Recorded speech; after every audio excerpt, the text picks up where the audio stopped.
pagod sa mga bagay-bagay. Pero ito ang palaging sinasabi ni Master Kim. Huwag tumigil sa pagtatanong kung bakit kailangan mabuhay at kung para saan tayo nabubuhay. Dahil oras na tumigil tayo, ang pagmamahal sa atin, titigil na rin. Nakuha mo. Yun ang sinabi niya.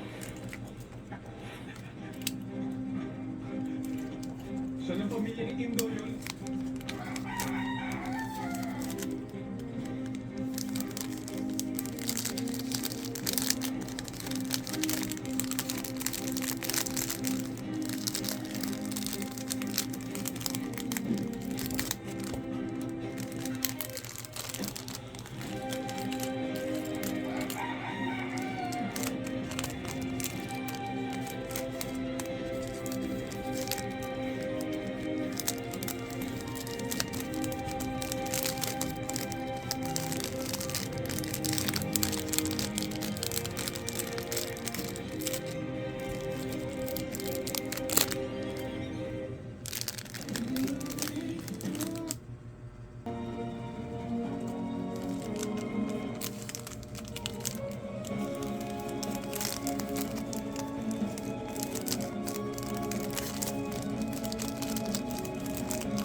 Honey, nakakauwi ka ba sa weekend?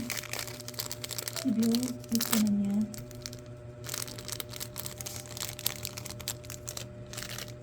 Kailan ka masisimula sa bagong hospital? Panahon na para magkasama-sama tayo, di ba?